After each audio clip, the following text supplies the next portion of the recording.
મિત્રો ખાસ જો તમને એક ગેલેરી દેખાઈ રહી છે, એવી રીતે જ આ વાઇડ વિન્ડો, જો આ બેડ, એવી રીતે જ લાઇટિંગ, ફિટિંગ, વાયરિંગ અને ખાસ આ પંખો, એ જ રીતે તમે આ જુઓ ટોયલેટ અને વોશરૂમ, પ્રીમિયમ સેનિટરી અને બાથવેર ફિટિંગ સાથે આપણને મળી રહે છે.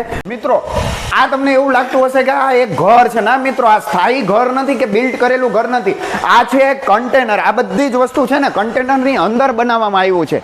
મિત્રો તમને દેખાડો અહીંનો બહારનો નજારો જુઓ. આ બધી જ વસ્તુ છે ને એ કન્ટેનરમાં બનાવવામાં આવતું હોય છે. તો આવી જ રીતે તમે એક હરતું ફરતું ઘર અથવા તો ઓફિસ છે, કોઈ કાફે છે, કન્ટેનરની અંદર તમે કાફે પણ બનાવી શકો છો. અને ખાસ મૂવેબલ, પોર્ટેબલ, એટલે કે ગમે તે સ્થળે આને તમે લઈ જઈ શકો છો. એ જ રીતે તમે સિક્યુરિટી કેબિન, ઘણી બધી જગ્યાએ તમે બિલ્ડર લોકોની પાસે તમે સિક્યુરિટી કેબિન અથવા સિક્યુરિટી ઓફિસ પણ જોયેલી હશે. અત્યારે આપણે જે જોયું ને એ 1 BHK એક ટાઈપનું ફ્લેટ જેવું અથવા તો સ્થાયી ઘર જેવું દેખાતું કન્ટેનરની અંદર બનાવવામાં આવ્યું છે. આ રીતે શું છે તમામ માહિતી આ વિડીયોમાં આપું છું ને. આપણે આજે આવી ગયા છીએ રાજકોટના અલંગ પોઈન્ટ, જે રાજકોટમાં 80 ફૂટ રોડ આવેલું છે. અહીંની પ્રોપર માહિતી અને ડિટેલ્સ વિડીયો ડિસ્પ્લેમાં દર વખતેની જેમ આપું છું એવી રીતે ડિસ્ક્રિપ્શનમાં પણ આપી. ખાસ કટિંગથી લઈને ફિનિશિંગ વર્ક અહીંયા જ થતું હોય છે.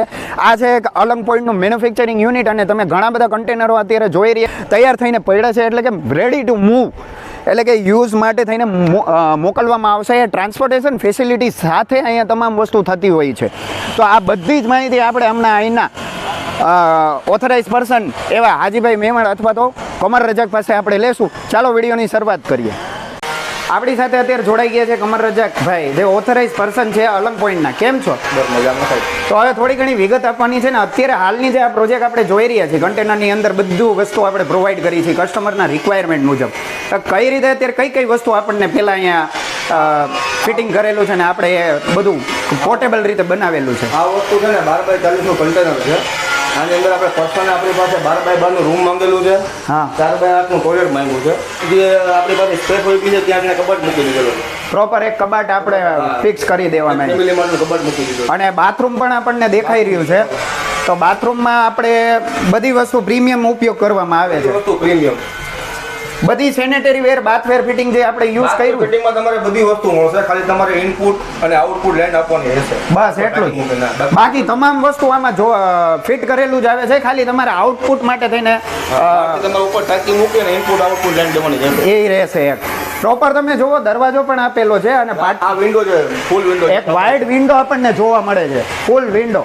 આ જે કસ્ટમરનું જે કન્ટેનર છે ને તેને લોકેશન માટે વિન્ડો બનાવી છે કે તે સુતા સુતા કે બેઠા બેઠા સામેનું લોકેશન જોઈ શકે. અને મેં એવું સાંભળ્યું છે કે કદાચ આ કન્ટેનર છે ને સ્પેશિયલી કદાચ ફાર્મ હાઉસ માટે.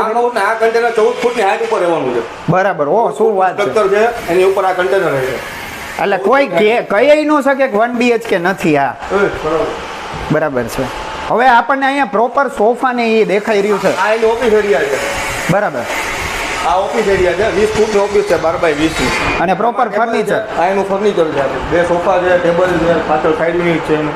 અને વેન્ટિલેશન માટે બંને તરફ આપણને વાઇડ વિન્ડો ને મળી રહ્યો છે. ગેલેરી છે, વિન્ડો ની. અને આ સાઈડ જોવો તમે ગેલેરી જોવા મળે છે. આ ગેલેરી છે. એટલે સિટિંગ બાલ્કની આપણે કેમ કહેતા હોય એવું લાગે છે. પાછું આમાં બધું બીજું ટોયલેટ પણ અટેચ છે. બરાબર. ઓફિસ યુઝ માટે. ઓફિસ યુઝ માટે, એટલે પર્સનલ યુઝ માટે. આ ઓફિસ યુઝ માટે. એટલે આ કોમન ટોયલેટ વોશરૂમ થઈ ગયું.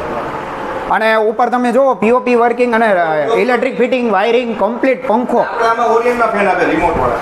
બરાબર. આમાં તમારા રિમોટ ફેન થી ઓપરેટ, ફેન રિમોટ થી ઓપરેટ થશે. ડાયરેક્ટ રિમોટ થી ઓપરેટ થાય. હા, બેઠા બેઠા. ઓકે. તમારે વાળે કઈ ઊભું નહીં થવું પડે. ચાલુ કરી આપણે જે કાંઈ હોય શું કહેવાય રેગ્યુલેટર હોય ને. અચ્છા. હવે આ જે આપણે કન્ટેનર દેખાડી રહ્યા છીએ એ બજેટ કેવડું હોય છે મિનિમમ? બજેટમાં એવું છે તમારે ફર્નિચર જોતું હોય એનું બજેટ અલગ થાય. બરાબર. ફર્નિચર જોતું હોય એનું બજેટ અલગ. બરાબર. આ કસ્ટમરે અમારી પાસે બધું ફર્નિચર કમ્પ્લીટ માંગેલું છે. અચ્છા. Bed, sofa, table, side unit એ બધું કમ્પ્લીટ માંગેલું છે. એટલે એ પ્રમાણે આપણી પાસે બજેટ નથી થાય. આ કન્ટેનરનો એપ્રોક્સ બજેટ છે કદાચ 8 લાખ રૂપિયાની આસપાસ. 8 લાખ રૂપિયાની આસપાસ.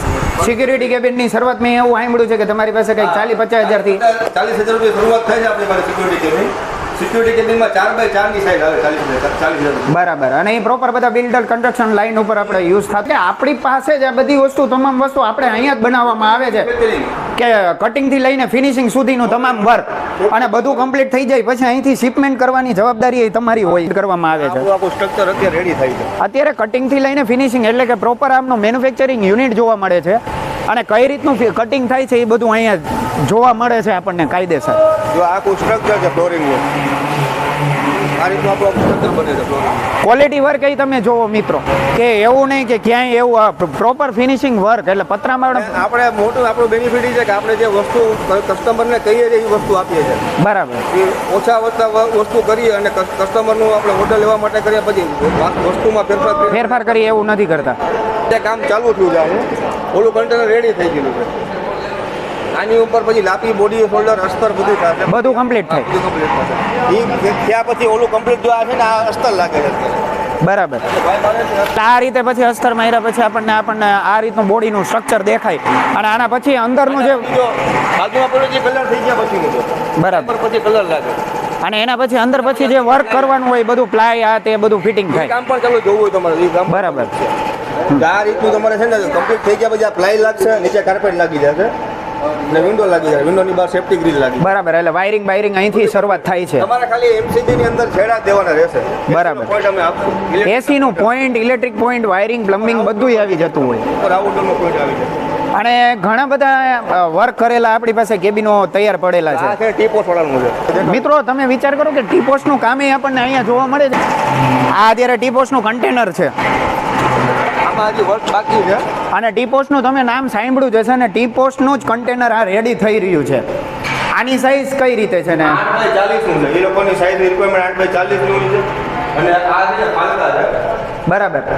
આવી રીતે ફાલકા ઓપન થઈ જાય. અત્યારે આમાં કામ વર્ક બાકી છે, સરિયા મારવાનું કે ચેક મારવાનું. બરાબર. અહીંથી આપણે ઓલું જે લાઈવ કાઉન્ટર, વસ્તુ આપણે લઈ થઈ શકે. હા એટલે લાઈવ કાઉન્ટર માટે થઈને, સર્વિસ માટે થઈને અહીંયા માટે કરી. આપણું વાયરિંગ છે લીલી. આ પ્રોપર આ રીતે પછી અંડરગ્રાઉન્ડ વાયરિંગ થતું હોય ને આ બધી જ વસ્તુ છે ને પાછું તમને ક્યાંય દેખાવામાં ન આવે, પ્રોપર ફિનિશિંગ વર્ક કરવામાં આવે, ઢકાયેલું રહે. એટલે તમને એમ જ ન લાગે કે આ બધી વસ્તુ કન્ટેનરમાં બનાવેલું છે. અને હવે છે કન્ટેનરનો જમાનો, ઘણી બધી જગ્યાએ એવા થીમે આવતા હોય છે કાફેના સિટિંગ એરિયા અત્યારે બધા કન્ટેનરમાં બનાવવા માંડ્યા છે. તો આ અત્યારે કમર રજાકભાઈ આપણી પાસે ઓલમોસ્ટ કેટલા બધા પ્રોજેક્ટ અત્યારે દેખાઈ રહ્યા છે તૈયાર થયેલા? મારી પાસે 10x20 સ્ટાર્ટિંગ થી 4x4 થી લઈને અત્યારે મારી પાસે 12x40 સુધીના કન્ટેનર રેડી પડ્યા. બધાય રેડી પડ્યા છે. આ પડી છે 5x5 ની છે, સામે છે 4x4 ની છે. એટલે મારી પાસે આગળ આખામાં ટોટલમાં લગભગ અત્યારે રેડીમાં મારી પાસે 20 જેટલા કન્ટેનર પડ્યા અલગ અલગ સાઈઝ. બરાબર. કોઈને હવે કાંઈ તમારે એના રિક્વાયરમેન્ટ મુજબ તમને ઓર્ડર દેવું હોય તમે કરી દો તો કસ્ટમાઇઝ પ્રોપર થઈ જાય છે ને એનો સમયગાળો શું રહેતો હોય? આમાં જો અમારું જે રેગ્યુલર અમારું કન્ટેનર તમે લ્યો ને તો તમને અમે અઠવાડિયે 10 દિવસમાં આપી દઈએ. પણ તમારે કસ્ટમાઇઝ ઉપર ધારો કે અંદર તમારે સિમેન્ટ સીટ મારવી છે, તમે મારીએ પછી કલર કરવા છે, તેમાં તમારે મને 2-4 દિવસ વધારે દેવા પડે. કોન્ટેક્ટ નંબર અને ડિટેલ્સ વિડીયો ડિસ્પ્લેમાં તો આપું જ છું દર વખતેની જેમ, પણ ડિસ્ક્રિપ્શનમાં પણ આપી દઈશ. અહીંનું હવે પ્રોપર મને એડ્રેસ આપી દેશો. આનો પ્રોપર એડ્રેસ છે 80 ફીટ રોડ, વાવડી રાધેશ્યામ ગૌશાળાની આગળ, રાજકોટ. બરાબર. એટલે દરેક વસ્તુ માહિતી તમને ડિસ્ક્રિપ્શન અને વિડીયો ડિસ્પ્લેમાં તો જોવા જ મળશે. અને ખાસ જો આવી કોઈ પણ રિક્વાયરમેન્ટ હોય ને તો અલંગ પોઈન્ટનો આજે જ સંપર્ક સાધશો અને આવા જ અવનવા વિડીયો માટે મારા ચેનલને સબસ્ક્રાઈબ કરશો. અને ફરીથી એક નવા વિડીયો સાથે મળીશું. ત્યાં સુધી જય શ્રી કૃષ્ણ, જય માતાજી.